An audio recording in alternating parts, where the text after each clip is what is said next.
На почетокот на годинава ги тестиравме услугите во неколку јавни катни гаражи во Скопје, изградени во време на проектот Скопје 2014.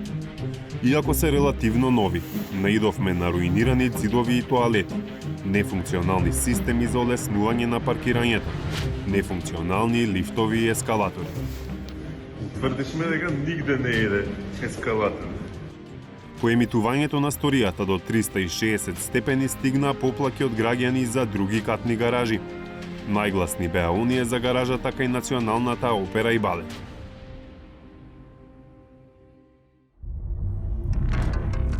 Како на едно место да се паркираат што повеќе автомобили и како побрзо да се внесе и изнесе автомобил? Ова се параметрите по кои се водат и властите и архитектите кога дизајнираат или градат катни гаражи. И додека во Токио, Берлин или Њујорк со децении наназад може да се остави и подигне автомобил без воопшто да се влезе во катната гаража. Во Скопје ја затекнавме оваа слика. Инкасатор во подземната гаража Кресненсково стание. Патува со велосипед од својата кабина во паркиралиштето до рампите. Системот не ги препознава месечните карти, па мора тој да ги отвора рачно. Дали фрустрира ова што мора човек да доаѓа цело време по вас? Што да се прави, што се мора тоа е. Во обид од прва рака да дознаеме што е проблемот, ни помогна корисничка на паркингот која со години редовно вади месечен билет. При влезот во гаражата, системот не ја препознава картичката иако уредна платила за месецот. На дел од рампата има известување дека поради софтверски проблем не може да се продолжат месечните и годишните карти и се апелира до граѓаните да не уплаќаат во банка. Па наместо со картичка, таа и сите останати со месечни карти вадат обичен билет. Поголемиот проблем се јавува кога треба да се излезе од подземната гаража. На излез, собственикот на месечна карта прво го известува вработениот дека има месечен или годишен билет. Се проверува рачно, потоа се поништува дневниот билет издаден при влез.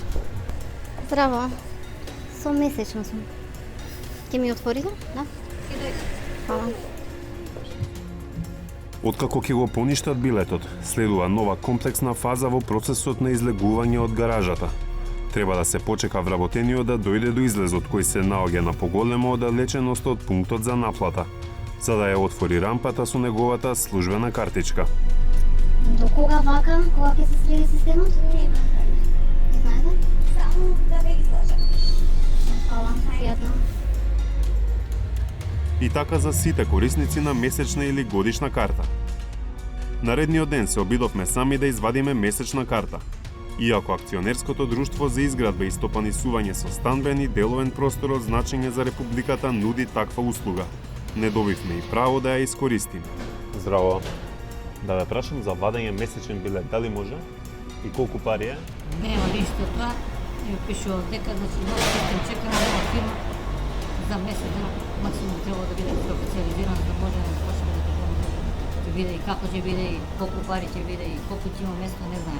Значи за месец дена ќе може да се вадат месечни. Не да се вади, него да ќе се види. Се види нова фирма, не знаеме што и како ќе биде. Колку ќе има, како ќе има, значи чекаме резултат. Зошто не функционираат старите картички? Зошто не може да се извади нова годишна или месечна карта во гаража за која се потрошија 9,5 милиони евра јавни пари? Помошник директорот на акционерското друштво за изградба и стопанисување со станбен и деловен простор од значење на Републиката Благојче Јакимовиќ вели дека тендерот за одржување на рампите и системот бил истечен веќе цела година. Немало распишано тендер. Функционирал системот како што функционирал. Ние увидовме на аномалии, на грешки и сега за прв пат побаравме софтверот да припаѓа кај нас. Додека претходно софтверот ни викале дека не е наш, сега у тендерот стои дека ние набавуваме и нов софтвер за користење кој што ние ќе си го контролираме.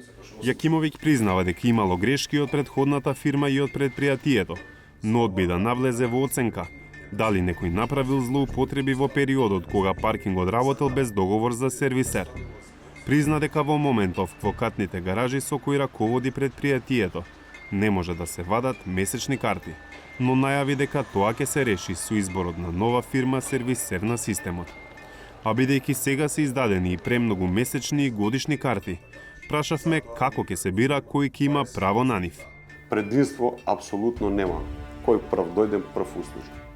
Акционерското друштво за изградба и стопанисување со станбен простор и со деловен простор од значење на Републиката управува со вкупно 4 гаражи. Додека во трите каде го има проблемот со месечните и годишните карти, паркирањето некако и функционира. Четвртата гаража е посебна приказна. Овие слики се од периодот кога Солунски конгрес работеше. Слично како во Токио, Берлин и Њујорк, колата се оставаше во лифт на приземјето, а се друго беше работа на самата гаража. Денеска во гаражата повторно се паркира по скопски стандарди. Лифтовите и платформите не работат, па се паркира на првиот кат. Кој каде стигне? Директорот Јакимовиќ најави тендери за оваа гаража, иако вели дека повеќе пари се трошат за одржување на системот, отколку што може да наплатат за самото паркирање.